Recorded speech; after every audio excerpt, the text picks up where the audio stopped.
again. Time to get weird again. Okay, we're gonna get weird and also shiny. Look at that.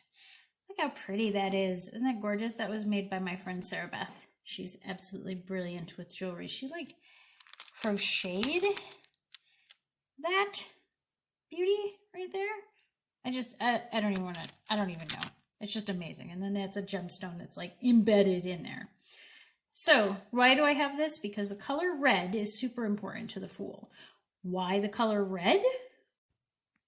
Oh, it's dark in here. Okay, whatever. Anyway, the color red. If you are not into Reiki or chakras or any of that kind of stuff, this section is going to get a little bizarre for you. So here's a crash course.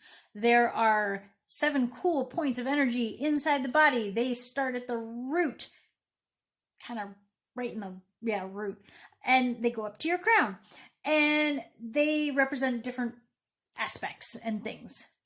Red is the root. They go like the color of the rainbow, right? You biv, man. So red is representative of our core, our very bottom of the bottom.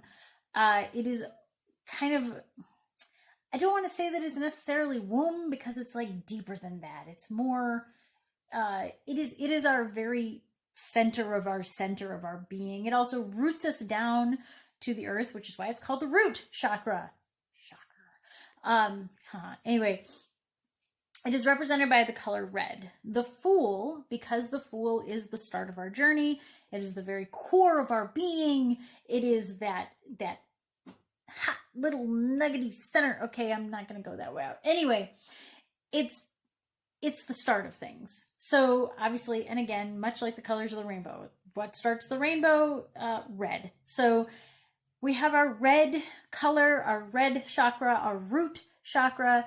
So that is an important color in working with the Fool. So possibly somewhere you want to have that red chakra energy represented on the Fool.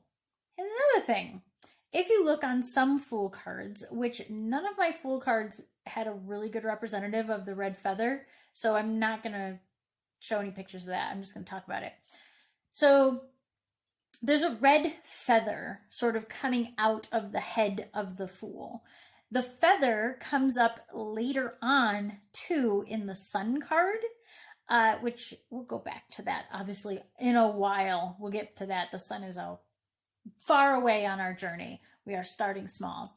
So the red feather is representative of that chakra energy, of that root energy, and not being controlled yet, or not being fully activated, I guess you could say. So this is the Fool before he's gone on any of his journeys. He hasn't really figured his shit out yet. And so his red feather's a little floppy.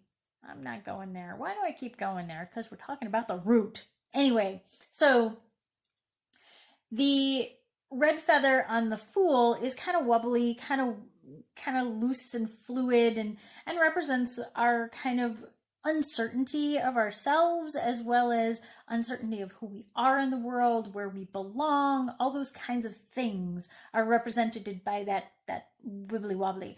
Also, on a more esoteric level, more spiritual level, it is that the Fool hasn't necessarily mastered himself.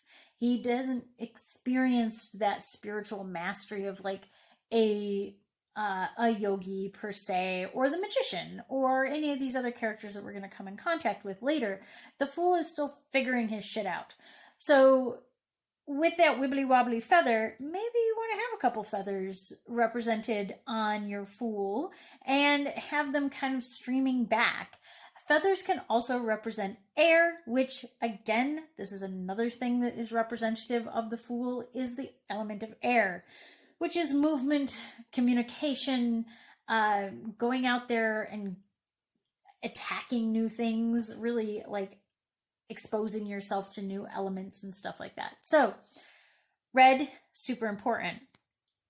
Another color that's super important, I should say 2, because, okay, I'm going to just go with orange and yellow. So orange and yellow are also both chakra colors, obviously. So those are our first 3 chakras.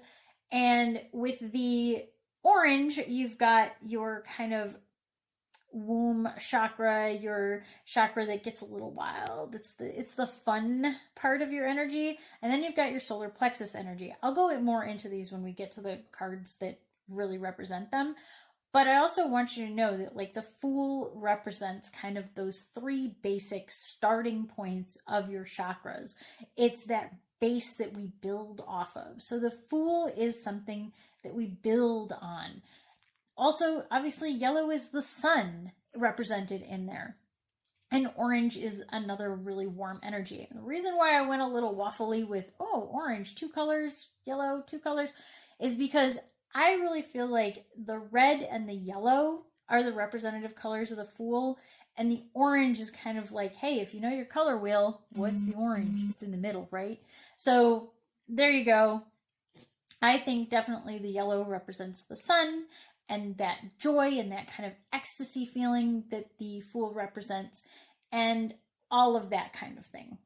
But yeah, so a couple of colors to represent on your Fool as well. A couple of other things you might want to use for color is maybe some blue and some green.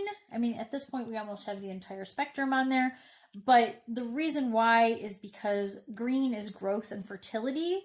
And blue is kind of that clarity and that voice. So I would say sticking very much to the reds, the oranges, and the yellows, and those warm colors. But if you want to add a little bit more variety, you can also add some of the greens. And, of course, the purity of the white rose, the white dog, those kinds of things.